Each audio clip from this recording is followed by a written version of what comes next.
and they associate growth with greed.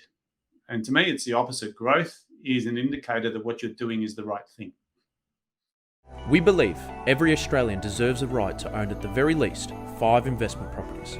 I'm Adrian Trimboli. And I'm Frank Ambezi, and welcome to the Invest in You podcast.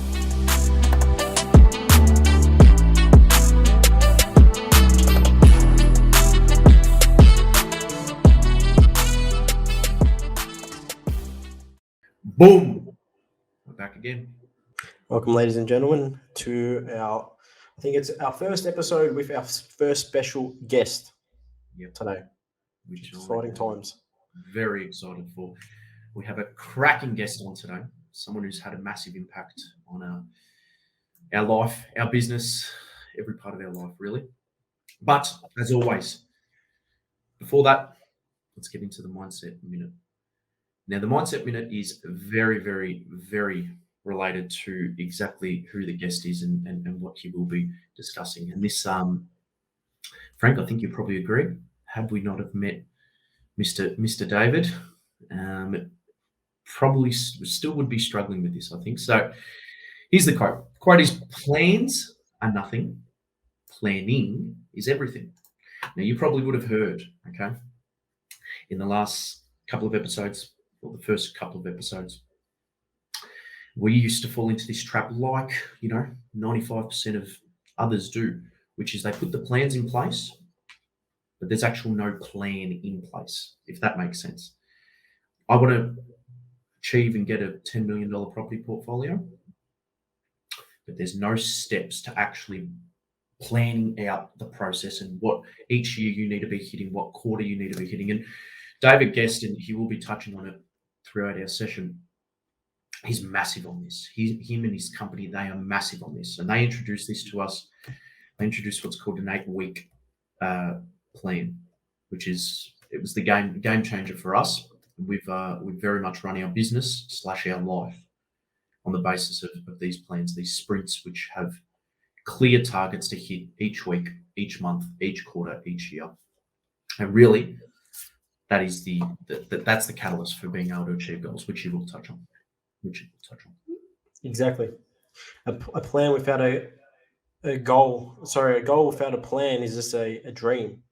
So this is today is you're going to get a lot of value from this. I guess you need a plan for everything you do to attack it and get the right result and get the right outcome. So we're going to welcome you to David. You're going to get a lot of golden nuggets from today's session. I think this is something that we don't talk a lot about when it comes to business. Someone having like David on as a business coach. So this is something that's going to be really, really impactful for those business owners. And if you're someone that wants to start a business, this is something that's the catalyst, because building that foundation at the very beginning is super important, which I guess a lot of people don't have. Even when they have a successful business or a business that is, producing 6 figures, they had lacked those foundations. And this is something that's going to unravel that. And so you can get an understanding. So welcome our special guest, David Guest, and you'll see you on the other side. We're now going to bring on Mr. David Guest. David, welcome. Yeah, g'day, Adrian. How are you going? I'm very well, very, very well. Just before this, David, I was telling the viewers and the listeners about what an impact you have had on myself, my business partner, Frank, our business, our life. So I'm very, very privileged to have you on and bring you on here. Yeah, I know. I want to give the guys a bit of an overview, because I probably did a really bad job of introducing what you do and who you are. So if you could, bit of a backstory of who you are and how you kind of fell into the business coaching world. Yeah, so been doing this for 20 years this year, Adrian. So it's our anniversary. But how I fell into it is when I was a kid. I used to have my parents were immigrants into the country. They were new to Australia and didn't speak English very well. So they got here and they started to run their own business because they couldn't get a job. And so as a kid, I was in a family where I got employed at 5 years old, which I thought was employment. But the truth was it was just cheap babysitting. So I get like my 50 cents a day to go with mum and dad to work and help them out. But their whole philosophy was simple. They said, we're running this business so that we can pay for your education, so you can become a professional, wear a suit and a tie. And in those days, you had two choices. You could be a doctor or a lawyer, right? And so that was it. And I didn't think anything of it when I was a kid. That was just what happened. So mum and dad worked 5 days, 7 days a week sometimes, and I'd go to work with them. And the whole idea was to save money to send me to private school so I could become a professional. But I was not good at school. I dropped out in year 12, and they weren't very impressed with that at all. But it sort of threw a question at me, and it was like, well, if I'm not academic, then what will I do? And I ended up becoming a tradie.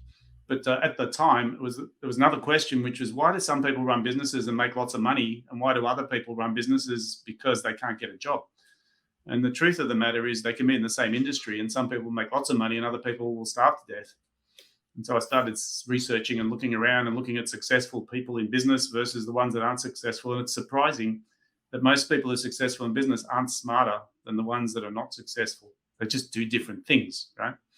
So that's where I started. And I started getting curious and saying, well, what's the difference between someone who's a successful tradie and someone who's working really hard on the tools and ends up with knees that don't work anymore? And it turns out that the difference is not learning the trade itself, but learning how to be a business owner. And so learning how to be a business owner was something that sort of inspired me. And I thought, well, there's a lot of people out there that went into business for the right reasons. And they all go in with this dream of freedom and lifestyle choice and, making lots of money. Then they get sort of railroaded into working really hard for many years and not getting the dream that they started off with. And the scary part is a lot of them resign to that and say, this is just what it is, right? And you go, hang on a second, but there's people in your industry that are making lots more money than you. Oh, they're smarter than us. They were lucky. All the justifications, right? And so what I realized is it's just an education process. And if you decide you want to become a business owner, there's a difference between being self-employed and being a business owner. And it's different things. Yeah. So that's where it started. Okay, cool. So out of school, mum and dad weren't happy. Went into a trade.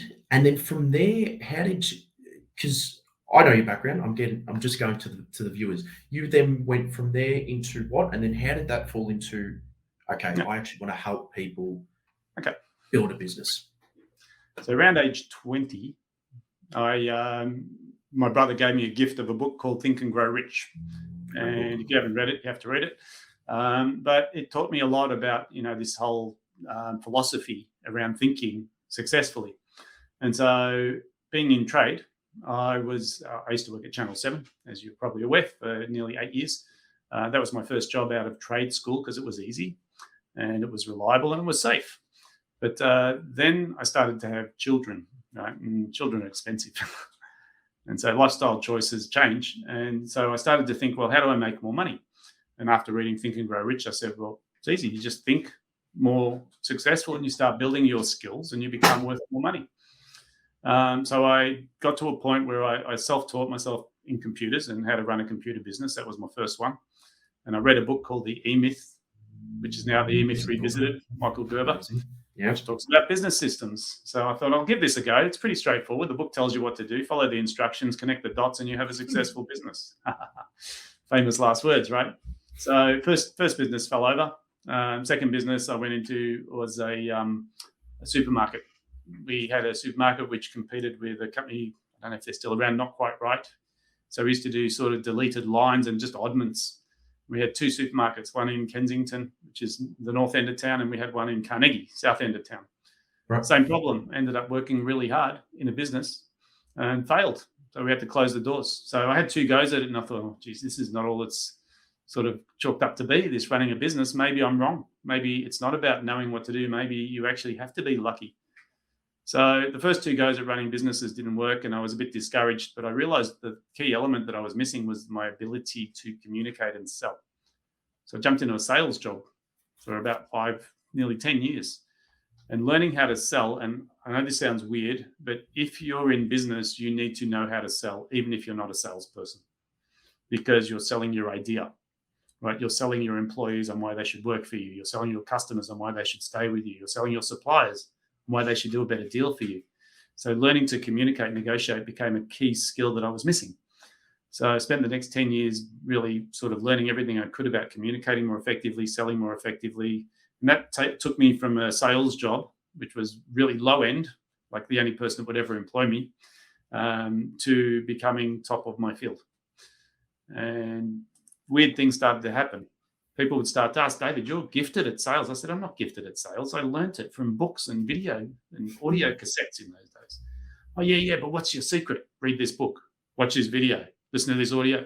Yeah, but David, obviously you've got the gift. And people started to justify why I was successful. And it wasn't anything other than my own education. Sure. So that sort of led me into the next phase, which was, well, if I can teach people the skills of being successful and they do what I ask them to, they will be successful. So then the natural progression was moving into the coaching business. A weird progression. I didn't know the two businesses, actually. I did not know that. No. That was, okay. All right. Well, then, that's very interesting. Those businesses prior, what do you put that down to as to why they failed? Purely on the back of, I could not sell? Or was there just a learning curve that you had to go through to then get to the point where you're at now? I think it's naive to think that your first go at business will be successful. It does happen for some people. For most people, it's a trial and error thing. And I was naive, and I thought if I had the skills that, like I had the books in front of me, all the instructions.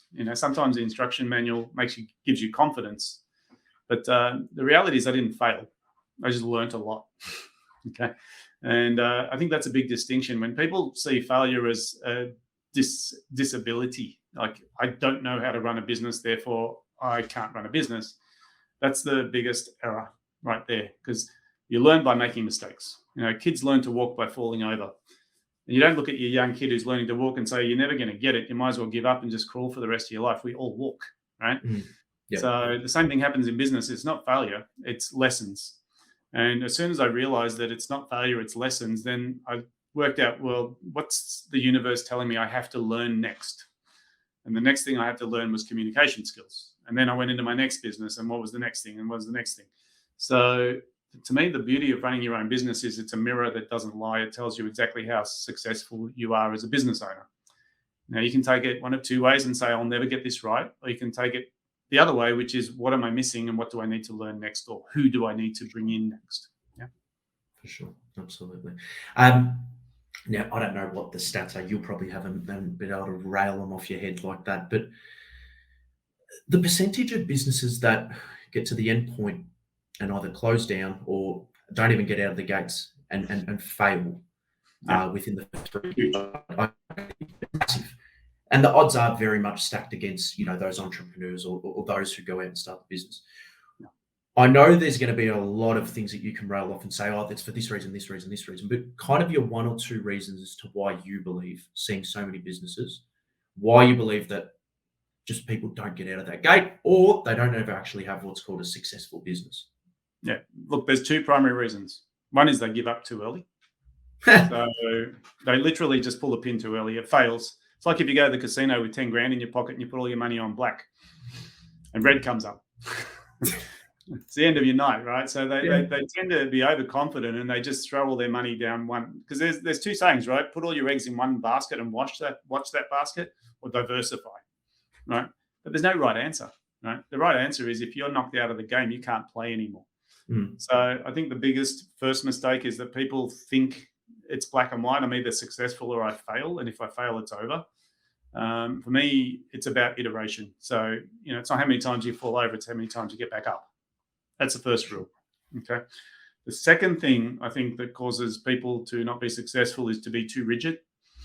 Right. So they have a one-eyed view of the world and they think it's got to work my way or it's not going to work. So they don't change. And you've been in business for a little while, but we've talked about this. When you're in business, there's things that work and there's things that don't work. When something works, you do more of it. When something doesn't work, you either don't do it or you adjust it. Okay. But either way, you're moving forward. Okay. So they're sort of almost the same thing, but I think the biggest cause of failure in business is that inability to move with what's going on around you. Like what's happened recently with COVID.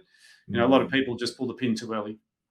They just said, COVID, stop, everything's off, wait till it's over. And the reality is what they probably should have done is said, how can I use this to my advantage? Okay. Which is absolutely what you did in your business. Yeah, and a few other people have done that. And the big thing for me was when we couldn't have face-to-face meetings anymore, we went online. Now, we'd been online before, so it wasn't super difficult, but a lot of people said, we're going to wait till we can see people face-to-face again. And so during that 2-year period, they're still waiting. And we just said, everything's online and we can continue to grow and we can reach more people because we're online. So it's sort of how you look at things, if that makes sense. And staying fluid for sure. I mean, I know that's something that you did teach us very, very early on. Yeah. I think the big thing that kind of pops out to my mind is also knowing your numbers. Since I've really gotten familiar with the numbers and where the business is going, I've realized, first of all, how important it is and how it shapes every decision. More importantly, how many people don't know their numbers and how long I went through business going, I think we're doing all right, and just having no clarity around it. So that would be my one. But yeah, okay. So flip side of that. People give up too easy. Yeah. People aren't fluid enough. How about those? You obviously train and help a lot of successful businesses. What are they doing differently? Or is it just the opposite of what you just said? Part of it. I mean, look, business is like a blood sport, right? It's brutal, right? And the numbers don't lie. And a lot of the reason people don't want to see their numbers is because they don't want to know. So they play that game of denial, and it's a bit like having your head buried in the sand. And the question is, which part of your anatomy is sticking up? It's the part that's going to get kicked. Right? If you want security, get a job. Right? You have holiday pay, sick pay, long service leave, and you get regular paycheck. If you want adventure in your life, get a business, because you never know what's around the corner, and your ability to adapt to what's going on in the marketplace is measured by the bank account. So the numbers don't lie. They're neither good nor bad. They just tell you what's going on. And a lot of people say, I don't want to know. I don't have time for that. It's not my gig. I go, well, it's just the scorecard. It's like the speedo in your car. Right? It tells you how fast you're going, which is only relevant if there's a speed limit. If there's no speed limit, you don't need a speedo, right? Yep. So I think that's part of it. The other thing is I think people also think too small when they go into business, right? What I mean by that is they go in and they go, look, I just need to make enough to survive or to pay my bills. I'm not greedy. I don't want to grow. And they associate growth with greed. And to me, it's the opposite. Growth is an indicator that what you're doing is the right thing. So I had someone ask me this question, you talk about numbers. Is it always about the money? I said, it's not about the money, but that's the scorecard. Right? So if you're not making any money in your business, then you're probably not providing the right service or the right value to clients, right? And it's pretty brutal. It's an ugly sort of story, but for most people, when they're in a price competitive market, I say it's not that people don't want to pay more. It's just they don't understand why they should pay more. That's the real difference, right? So there is a perspective. So I think people think too small, and there's a brilliant book if you haven't read called The Magic of Thinking Big. It's an oldie but a goodie. And there's a number of books on this topic, but I think when people go into business, they have to think at least 3 times the multiple of your wage. So if you're worth 100 grand in the market as an employee, then you need to be making 300 grand in profit as a goal in your business to even consider it worthwhile, or working, a third of the time. So it has to be something significant because of the risk involved. For sure. Again, something that you taught us very, very early, of creating that vision. Getting crystal clear with that vision. I was having a chat with someone the other week, and we were discussing, I'd rather shoot for Jupiter and land at the moon as opposed to shooting at the moon and only landing on top of the Rialto Tower. Sounds funny, but going for the absolute sky and falling a little bit short as opposed to just putting a limit on you. Super important, because really you can only grow as far as your mind tells you. Or as far as you can see, for sure. Yeah. And it is a big problem, because people don't want to be ambitious because they feel like they might. Here's the problem. What is if I set a big goal and I fail? So there's a fear of failure, right? And to me, it's, well, what happens if you set a small goal and you succeed? Well, at least I'll be confident in myself. Well, the whole idea is that if you're going to build a business, if you're going to go in, you might as well sort of give it a good hard whack. And we're talking about profitability, but it could be lifestyle choice. It could be the number of people that you help. Often people get confused and they back off saying, I don't want to be too ambitious because if I fail, then I'll feel bad. And there's 2 pieces to this puzzle, right? One is that you need to have some sort of objective that excites you. something that's worthy of your time and effort and the risk that you're going to take. But often we look at that ideal and we say, well, if we miss it, we failed. And the real thing is that you should be setting your targets based on ideals, but you should be measuring your performance based on history. So your measurement should be based on where you were to where you are now, not to your ideal, because you may never achieve your ideal in your whole lifetime. Yep. Like that 99 year goal. That's interesting. I like that. I like that. I want to talk about advertising with you.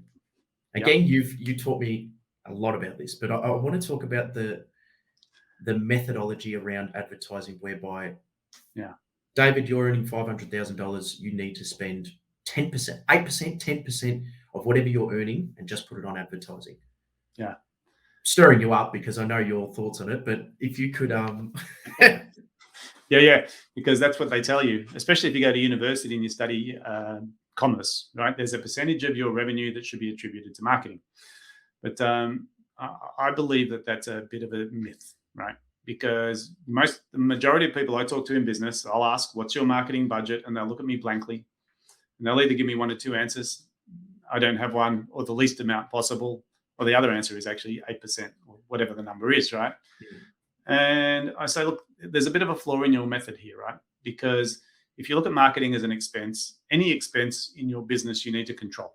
And the best way, like you're in investment, right? And here's how people become wealthy. They control their expenses. They don't spend money frivolously, right? They don't expense, they invest. So the question really is, how do you turn marketing from expense to investment? And it sounds weird, but if I said to you, Adrian, for every dollar you give me, I'll give you $2 in return, how much would you give me? I say this to my clients every time. 1,000, 1 billion, as much as you possibly can. Yeah. And then they go, hang on a second, but what do you mean you're going to give me $2? So it's a scenario. If I was to give you $2 for every dollar, that's I'll give you everything. So here's the thing. If your business has capacity in it to deliver that you aren't using, and you can make your marketing work, the return on investment on marketing is phenomenal. Absolutely. And I think people underinvest. So to me, it shouldn't be the minimum amount possible. It should be the maximum amount possible. But I would put a caveat on that, saying make sure that it is profitable, because most marketing strategies will provide a multiple return on investment if they're measured and if they're effective. So the question is back to your original thing about, well, how do you grow in business? It's testing, right? You test stuff out. If it works, do more. If it doesn't, do less or change it. So the marketing budget shouldn't be controlled by percentages. It should be controlled by capacity, right? In terms of how much capacity do you have in your business, keep marketing till that capacity is full. And that's when you slow down. And you only slow down while you're building. You only slow down until, which is exactly what I was going to ask you next, until you can leverage and continue to grow that team. Yeah. I want to talk again about leverage. Again, another thing, everything I'm pulling out is just from the archives that you've taught me about. So leverage is a interesting topic, okay? Because it's not very well understood. And what happens is inevitably you meet, the majority of people you meet in business are self-employed, okay? So technically they're not a business, right? They're a job with a variable income. What I mean by that is you don't work, you don't get paid. And that's okay. No super as well. No super, right? So what happens is people get this thing called an ABN number, Australian business number, and they now are officially a business, which means you're a tax collector that doesn't get paid to collect tax. And so your job now is to get money, give some to the government, and keep what's left over. And that's fine. Now, the problem with that is you can make good money self-employed. Don't get me wrong. Most self-employed people, if they're smart about it, can make enough to retire. But there's a difference between being self-employed and being a business owner. And this is the biggest gotcha, right? So when we talk about leverage, the term leverage comes from a lever, right? And we use levers to lift heavy objects, and we put a little fulcrum underneath, and you can lift a big rock with a stick and be a lightweight. So the philosophy behind leverage in business is, how do I do more with less? How do I do more with less? Because if I can't do more with less, I'll get to capacity very quickly. And my most common objection from business owners, and you would have heard this yourself, is I'm busy. I'm too busy. I'm flat out. I don't have enough time in the day. And here's the problem with saying I don't have enough time in the day. You've got the same amount of time as everyone else, including Richard Branson, Donald Trump, and every other person on the planet, 24 hours a day, 7 days a week. It's not about how much time you have. It's about how you use it. Sure. So when you think of leverage and you think about how do I do more with less, it starts to get you thinking in terms of being more effective with what you do. And going back to my parents, right? They worked really hard in their business and they worked 7 days a week and they were doing what they did to make ends meet. But it's only when they started to think about how do I now employ people to do some of the work so I can do the more valuable stuff that they started to leverage their time. So I feel like a lot of people don't leverage effectively in business. They do in property because they go out and they'll get a loan. Yep. And they'll get an 80% loan on a house. So they'll spend 20% to buy it, but they've got the capital growth on the whole 100%. So their cash on cash return is really high. And a lot of people forget that. Like, I've got this $1 million property, only went up 10% in the past 5 years. And you go, well, how much did you invest? Well, 10%. So you doubled your money. Oh, yeah, I suppose you could look at it that way. Well, that's leverage, right? So we can leverage in property. We can leverage in finance. Why can't we leverage in business? And when you start to think about it, there's so many ways you can leverage a business, but it's about working on and not in. For sure. And we've just realised this probably in the last 6 months. Yeah. We've hired now 3 employees, and Brilliant. you come to the realisation that, okay, this is how you get in that genius zone, which you talk about quite a bit as well. But get in that zone whereby you're actually spending time growing. Yeah. And it's nice, it's nice on a Friday if you're, doing something you're enjoying and you know that the profit and the business is still going to be turning over, which is brilliant. Yeah. But yeah, brilliant. Yeah, I love it. a little book, like just last year, I read a really good book on this called Who, Not How. Yeah. Just even the terminology, who, not how, is really critical in thinking leverage. Because if you work out how to do it yourself, you're destined to do it forever. If you work out who can do it for you, you can hand over the delegation and you can work on the next thing. Now, remember I said, the people who are successful in business aren't necessarily smarter than the people who are not successful. They just understand the whole idea of leverage. And leverage is about, how do I make my money work best for me? How do I find people who are willing to work for me and they can produce more than they cost me? Good return on investment. How do I advertise so that I'm getting $2 for every dollar? Good return on investment. And so these are investment decisions every single day of a business owner's life. And if they start doing that, that's leveraged activity. Starting a business ain't too easy for any viewer listening or anyone listening here. It ain't that easy, but it's good fun. Something that I think's been the biggest takeaway from us working with yourself, David, was the 8-week sprints and getting around the fact of just not putting a dream up there. You need to actually have a plan and work through that plan and have targets and work through those targets. Yeah. I want, if you could, a brief explanation of I guess, what this whole 8-week sprint is and how it's developed and how you've found success using yourself for your team. We'll start with the story, right? Because we know that at the end of every year, people go into New Year's resolution mode. And they go, that's it. Next year, I'm going to join the gym. Now, if you know statistically what happens is the biggest uptake of gym membership is January. Okay. The amount of signups they get in January is tremendous. But typically the re-sign-on rate for the 12-month expiry is less than 50%. And the reason behind it is people get motivated. They join the gym, but they don't go. So one of the issues in business is we talk about working on the business, and it's a bit fluffy. People go, what does that mean? Well, working on the business means not doing the work of well, I don't understand exactly what that is. Well, I want you to think of this, right? If you go to a builder and you say, I want you to build me a house. The guy goes, no problem. We need a plan. You go, no, don't worry about the plan. Just start. And it sounds weird, right? What do you mean just start? Well, just start. How many floors do you want? I don't know yet. Just start and I'll tell you as you're going. That sounds ridiculous, right? But here we are in business, and legally you can't build a house without a plan that's been authorized by council. But business, you can start a business with no plan. And so people go into this business idea and they go, I just want a couple of clients. That's all I need just to cover my, this, just a few more clients.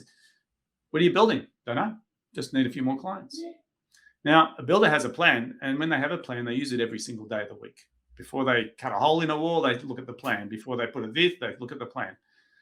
For most people in business, they don't, first of all, have a business plan at all, number one. And number two is they don't refer to it at all, maybe once every few months.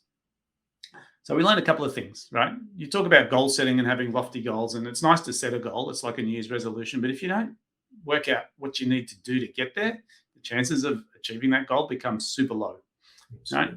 So you have this motivation. I set a goal. I go, that's it. Next year, no alcohol. Yeah, great. Okay, why? Oh, because I'm just hungover and I'm sick of it. Whatever, right? But so we learned something, and the first thing I learned is that your business plan, first of all, you need to have one, and it doesn't have to be perfect. It just has to be a planning document. And the second thing is you need to be referring to it regularly. So doing an annual business plan, or one, most people when they start a business, they actually, if they go through the NICE scheme or anything like that, they'll do some form of planning.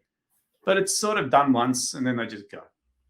The thing I learned is unless I get you to look at your business plan on a regular basis, chances are it's just a document collecting dust on the shelf. Absolutely. So we used to do quarterly planning days, and we did these for probably 15 years. Every 90 days we do a plan, and it sort of coincided with the financial quarters, which was useful because you might not remember this, but in the early days, you didn't do quarterly BAS reporting, you did annual reporting for your business. So once a year, you'd put your P&L in at the end of financial year and you do your tax return. Then the government for me, Dave. Yeah. So in those days, people's business planning was once a year. Right. And then when quarterly BAS came in, you were forced to produce figures every quarter, right? For the tax man, not for your own purpose. But people said, this is great because now I can see what's happening and I can react. Now, quarterly is okay, but we did quarterly planning days and we found people would get motivated for the first 3 or 4 weeks or even 8 weeks, but then the last 4 weeks, nothing happened. So we said, imagine if we upped the ante on these planning cycles. So we went into these 8-week cycles. And the reason we went into 8-week cycles is because it was short enough to get something done. Sorry, long enough to get something done, but short enough to get the feedback loop. So by running 8-week cycles, you end up having twice as many. So you end up with a 6 weeks planning process and a 2-week cool down. We stole this from a company called Basecamp, who run planning software, Basecamp. And they realized that 90-day cycles were too long. And so they reduced it down to 8 weeks. So we turned our planning process around to 8-week cycles. And we found people were getting more things completed, projects completed. And when I talk about projects, we're talking about working on versus working in. That's not how many sales you made during that 8-week cycle. It's what strategies did you implement in your business. So it might be a sales process, or it might be a marketing strategy, or it might be a new product, or it might be doing podcasts like you guys, right? So if you did that, if you did one thing every 8 weeks to grow your business, then you get a compounding effect. So once again, back to leverage. If you do one thing a year to grow your business, then you're not getting the same level of compounding effect. For sure. And that's kind of how it's ran, isn't it? You look at, I guess, the areas, the 5 levers, or the areas that you're maybe want to improve in most. Pick 1 or 2 of those areas, implement a plan, and actually put a plan in place. So what you need to target, what you need to hit every week of those 8 weeks. Well, the issue we have is most people will willingly set a goal, even though most are too small, but they'll set a goal. But then when you say, so what are you going to do to achieve the goal? They go, well, what do you mean? We've set the goal. Now, I get it, right? But if you don't have actions that you're doing either on a daily or weekly basis, moving you towards that goal, the chances of achieving it are low. Because there's a part of it, which is, you set a goal and you set your intention and the universe will start creating opportunities. But if you don't act on those things, then nothing happens, right? So you've got sort of 2 elements. There's the idealization, or what we call the being, right? You've got to identify what is it that you're going for and who's the person I need to be to get there. And then there's the doing, right? What do I need to do physically? And I'll give you an interesting statistic. People who win the lottery, right? Because when someone wins Lotto in this country, they've had to change the way they give them the money. Because they found statistically that people who win the lottery will lose all of that money within 2 years and then some, right? And the reason that happens is if I said to you, Adrian, here's 10 million bucks, right? Straight away, you'd be going, great, what property can I invest in? Well, that's what I was going to say. Yep. Right. But if I gave that same 10 million bucks to someone who's a process worker in a factory, they go, oh my God, $10 million. I'll never have to work again. Awesome. I'm going to go and pay off my home loan, which you would do. Then I'm going to buy myself a Porsche. Then I'm going to buy my mum a Porsche because she wants one too. And then I'm going to pay her home loan. And then I'm going to take all my mates overseas. And sure enough, even if they think they're doing the right thing, and then I'll invest the rest. Now imagine going to someone who's never invested in their life and saying, you now are an investor. You need to invest this $10 million wisely. What are they going to do? They're going to struggle. They'll they'll Google investment. But the problem is they can't tell the difference between a credible investment and not credible investment because they've got no experience in that space. And this is why they lose the money. It's not because they didn't want to keep it. It's just that they're naive in this space. Okay. So think about this, right? So what it means is that, and they did this another experiment on the same token. There was I can't remember the name of the town that was in in Africa. And the community decided they'd take all the money in this tribe and they'll put it into a big pile. And then they would distribute it evenly amongst everybody. So they said, we're going to take all the money in the town. We're going to redistribute it evenly. Now, if they did that with dollars, the average person would be distributed about $1 to $2 million. What they found is after they distributed this money evenly, within 2 years, the money ended up in the same pockets that it was prior to the distribution. That's interesting. Yeah. So here's the truth, right? If I give someone money and they don't know how to manage it, they will eventually part ways with that money. But on the same token, if I have someone who knows how to manage money and I take all their money off them, they will, over a period of time, reaccumulate that same amount of money. So think about this, because what it means is that it's not just about the activities, it's about the person, right? And how they think. Yeah. I think it was Jim Rohn, David. It was someone I've listened to speaking exactly about this. If someone were to be given $1 million, they ought to learn how to become a millionaire straight away. Otherwise, they will lose it. That's very interesting. Yeah, have a look into that. I'll take it a step further because I was sharing this thought with one of my kids when he was younger, and he said, "So, Dad, you're telling me that so if I win the lottery, if I don't know how to manage the money, I'll lose it." I go, yeah. He goes, "So what happens if I learn how to manage the money and I don't have it?" And I said, "If you learn to manage it, you'll get it." So part of it is like when you evolve your identity to be that of a millionaire, you think differently. Sure. So then the money arrives because money is agnostic. It doesn't care who holds it. It's actually the most commoditized thing on the planet, and there's an abundance of it. And I'll give you a good example. You know, in the last few years, the government has been handing out lots of money.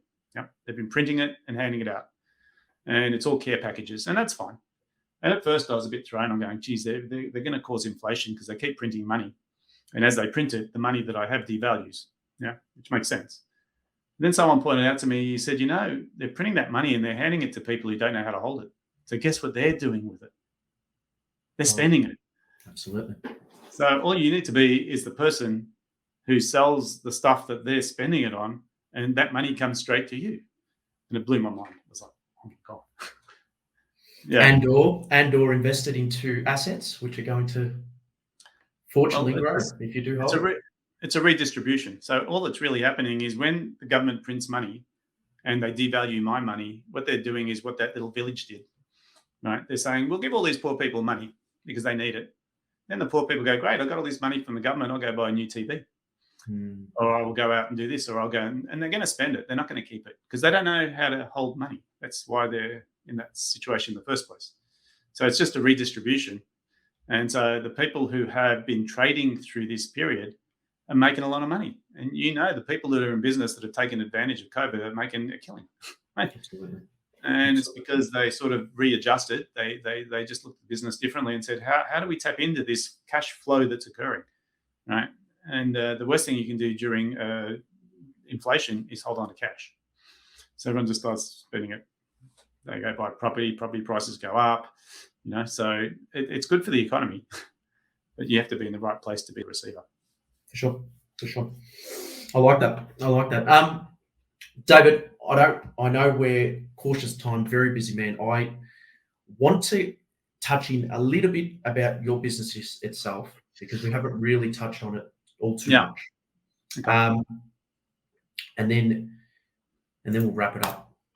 But I want to discuss, I guess, so your business as Outcomes Business Group, which it is, kind of what you guys actually specialize in, and what it is that kind of separates you, and I guess why you've been able to be in business for 20 years as opposed Yeah. to 2 years. Yeah, well, going back to statistics, most small businesses don't make it past 5 years. 80% fail, and then out of the 20% that succeed, only 20% of those go 10. And there's a couple of, like we've talked about a lot about the elements of success here, and one of them is to have big goals. The other one is to be resilient and take mistakes as lessons. And so what happens is, like we started this business 20 years ago, and a lot of it's to do with helping people grow. So we do a number of things. One of them is education. So, we talked about people going into business. They have the skill of their trade, right? So they might be a good plumber, or they might be a good accountant. So they go into the accounting business, but they're self-employed. And what they soon realize is that this has got limitations. It's unleveraged. So for me to grow as a business, I need to learn new skills, which is how to build a team and how to make sure they're effective. This is the skill set that we teach, right? So we teach people how to become business owners as opposed to being self-employed. Yep. In the first instance, self-employed is okay because, you got to pay some bills and it gets you in the front door. But sometimes it can be a double-edged sword. So the education process needs to continue. And you mentioned Jim Rohn, and one of my favorite quotes from him is, never wish life were easier, wish you were better. In that voice that he does it in, wish you were better. That voice. Voice. What it got me to realize is every time you learn something that is a skill set, so it could be a psychological skill set, it could be goal setting, it could be business planning, it could be marketing, we mentioned before. Every time you learn something, you become more valuable. And if you apply that knowledge, then the bank account will shift. And so when we think about our own education as being one of our best investments, because a book's like $20, right? And so people go, where should I invest my money? I say, how about your own education? They look at me like I'm strange, and your own education is going to stay with you till the day you die. And it's leverageable because every time I learn a new skill, I can use it for the rest of my life. So we have an education platform, which is training people on how to grow businesses. All the aspects. So we talked about marketing today. We talked about building teams. We talked about planning. There's a few other aspects there, which is service delivery. So making sure that you can deliver a service that's of value. And the other part of that is really just this whole idea of how do you help people do what they're trying to achieve in their life. But business is not complicated, by the way. People get all bound up in it, but really business is about finding out what people need, going and getting it and giving it to them. And if you do that well, they'll pay you. And if you don't do it well, then they won't pay you. And it's sort of, if you keep it simple, it's not complex. But what we do, though, is that there's three pieces to the puzzle. First is knowing what to do. The second is actually doing it. Because the amount of people that go, David, I love all your stuff. It's really good, very useful. I go, great, show me how you've applied it. And they go, what do you mean? So there's an accountability component. And one of the problems with being your own business owner is it's a bit lonely. You'll know what I mean, right? Because no one really cares how well you did last month, other than you and your partner in your situation, right? But so, some people go, how's business? It's flat out, that's great. They don't really care whether you made more profit or less profit this month, and you probably don't share it. So accountability to an outside person is an element of growth, right? And that's like if you want to lose weight, get a set of scales, measure it, right? Because the numbers don't lie, but most people push them to the side. So we mix education and accountability together. And what then happens is you start to hit the limits of your capacity, right? Now, this is normally what we call the glass ceiling, right? And inevitably, people will only go as far as they're capable of going. And then when you hit that threshold of, I don't know what to do next, there's a couple of things that can happen at that point. One is that you say, this is as good as it gets. Or the old saying, it is what it is. I hate that one. But these are all self-limiting beliefs where you say, well, I don't know what to do next. So that's it. And you go, well, if you don't know what to do next, go and learn it. Oh, yeah, but I tried that. It didn't work. And so they justify their way out. Does that make sense? And below the belt. Is that what you used to refer to? Below the belt? Below the line, we call it. Yeah, so it's like excuses, justification, or denial is a good one, or blame. It's not my fault. It's government's fault, And you look at all that and you go, well, that's all valid, but it doesn't fix the problem. It just justifies it away. So the accountability starts to put a brutal mirror in front of people saying, well, this is what's actually occurred as a result of what you thought was awesome. And it's neither good nor bad. It's just, well, what did you learn from that and how are you going to move forward? So the real part, the element of coaching that's most critical for me is when you get to that precipice and you go, I don't know what to do next. I'm not sure if this is working. Maybe it's this, maybe it's that. There's a growth opportunity, and we call it a breakthrough. And I think when people break through, and the beauty of breakthrough is when you grow and you have a breakthrough, you don't go backwards. Okay. When you grow by accident and you don't know what you did, then you can go backwards.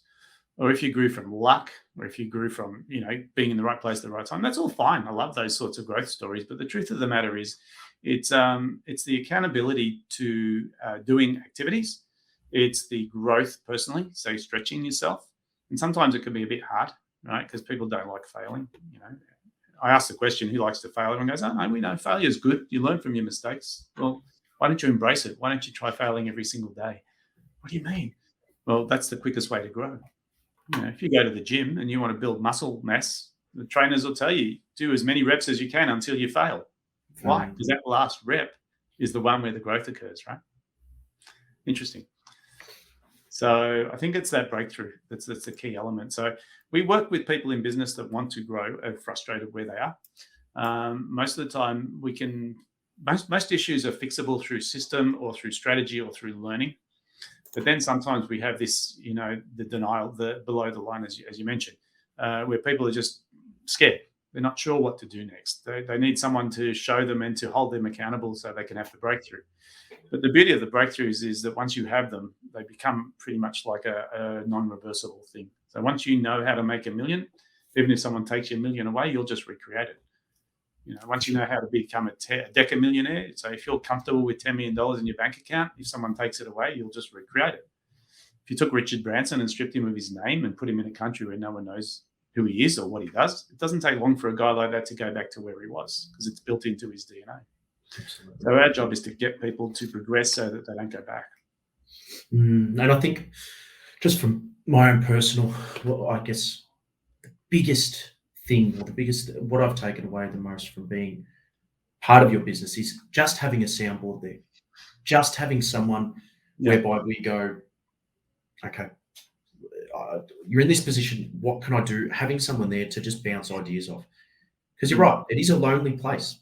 Being an entrepreneur or having your own business is a very, very lonely place. And sometimes ideas don't flow as what they would if a third party comes in. And then on top of that, go on, sorry.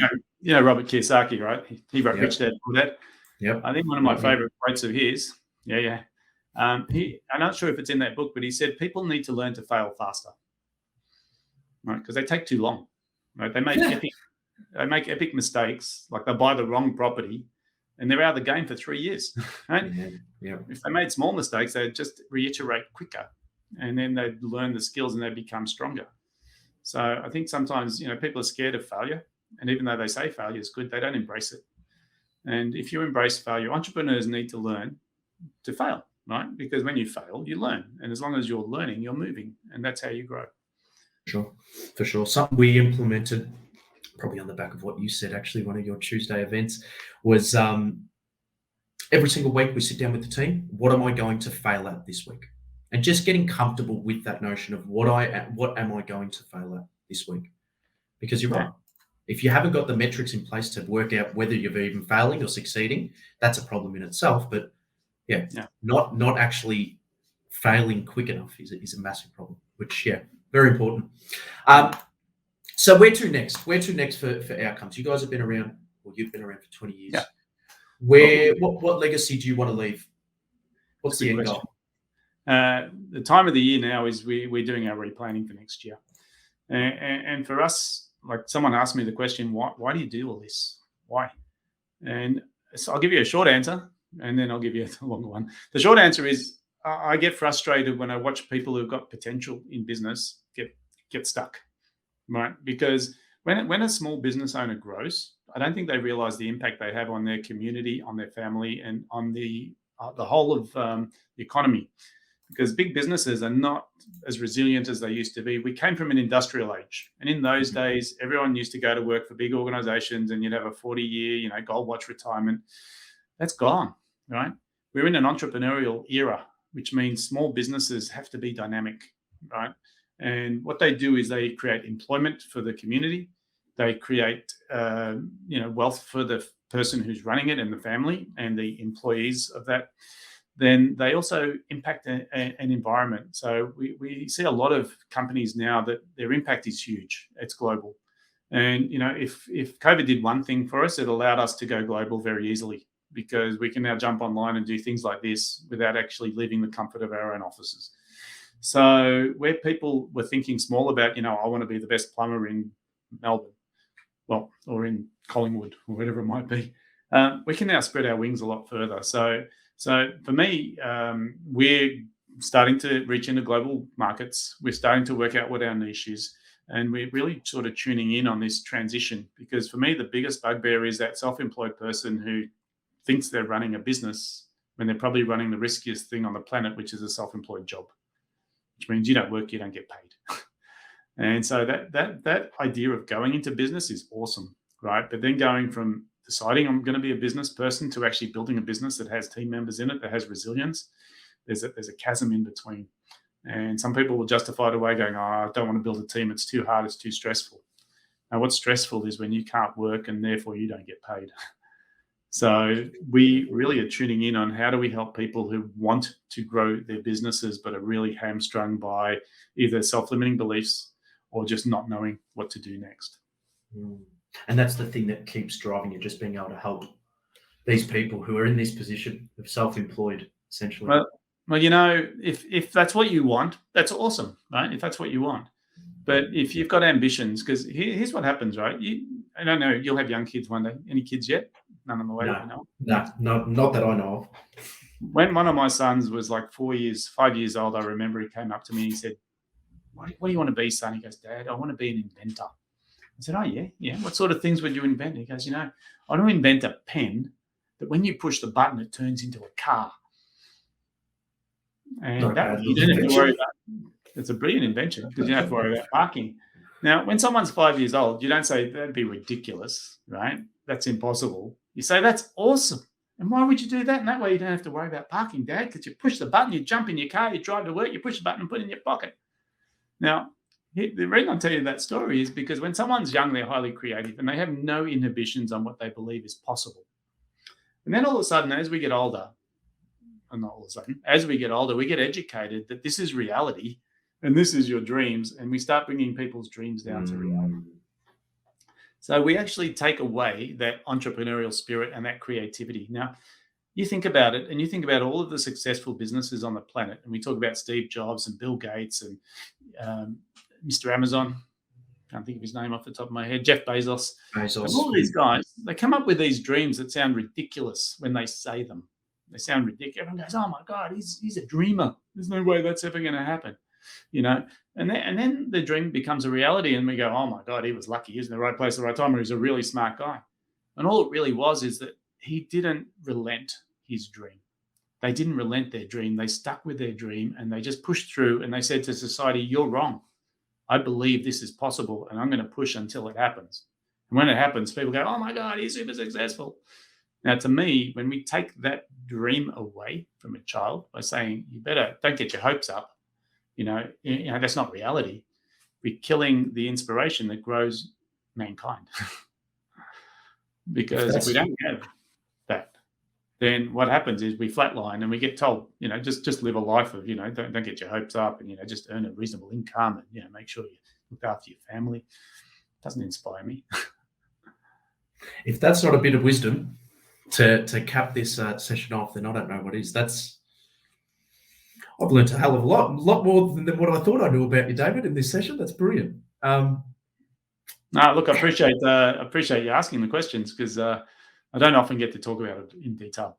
I think we get so busy in our own worlds that sometimes you forget. And I think the reason why people do stuff is super important. And when you think about, like, if you have purpose in your life, it doesn't really matter what you chose, right? Whatever your purpose is, if you're on purpose, your power is enormous. And when people don't have purpose because they say, "Oh, I don't really know what to do," or, "I tried this and I failed," and you hear failure in that conversation, you go, "Well, what stopped you?" "Oh, it didn't work out. I've got to look after my this." You go, "Well, I don't know. You get one shot at life. and you get to choose whichever way you want to go, and you get to choose. I don't mind, right? But for those people that believe there's something they've got that they want to share with the world, well, sometimes it's an obligation, not just an option, to just give it a go. Absolutely. You could have very well given up after those first 2 businesses and not been in a position whereby you're actually transforming people's life. You've transformed my life, our business. Yeah. And that was your obligation, really. That was really your obligation. But maybe if you look at it, and you'll continue to do so. I think so. And this is the door that's open here is anyone who's thinking to grow. I mean, we have a lot of stuff that we've learned over the years, but in the end, it's just human to human, right? If you're serious about growing, we're going to try and work out how we can help. And if we can't, we'll just say so. Because we don't have a magic wand here. We can't solve all problems. But I think as you're starting to realize, it's really about rolling up your sleeves and just focusing on what it is you really want and how badly do you want it, and then just go. And getting the help around you. That's on top of all that, getting the help around you, because we've only started to grow since we decided. So for our viewers, how can people get in contact with you? I will put it in the show notes anyway, but how can people get in contact with you and our it's simple, right? These days, just type in David Guest, you'll find me. Our business, outcomes.business is the website, outcomes.business. On there, we've got a whole lot of tools to help people in business because, for me, the knowledge, is necessary, but that's not the value, right? Because you can Google everything and anything, but got a whole lot of useful tools on there. Some quizzes, some checklists, even like, when it comes down to the end of the year and we talk about, setting goals, we've got goal setting mechanisms that people can download all for free. So if they jump on the website, they can find that stuff there, or if they want to reach out directly, they can just email me directly, David at outcomes.business. Amazing. I can't thank you enough, David, for everything, for the impact you've had on our business, our mindset, and for coming on today and giving me very valuable time. So I can't thank you enough. Privileged to be a part of your journey, Adrian. It's been exciting to watch you guys grow. Thank you for everything. Pleasure, mate. Take care. Thank you, David. All right. Well, there you have it, folks. I was, again, always a pinch yourself moment when, for myself and even for Frank, I'll talk on behalf of Frank, when we have someone at the stature of David, but more so someone who has a wealth of knowledge who we can then share with you. David and his business, since joining him, we joined him up in mid-2021. As of the first month, we doubled business every single month until the end of the year. So 2021 was very much made possible due to David and Outcomes Business Group. They're an amazing, amazing business group.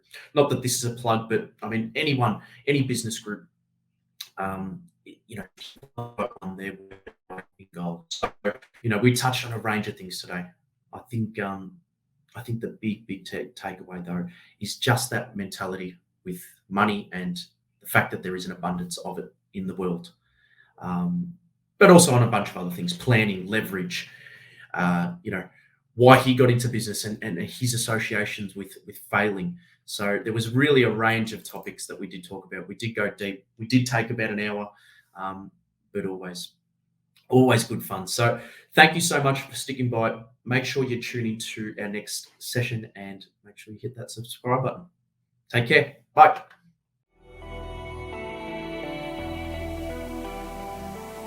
If you like today's podcast, then you're absolutely going to love the Invest in You Facebook group, where we share a bunch of valuable tips and tricks on property investing for our exclusive community. Come join us and let's level up.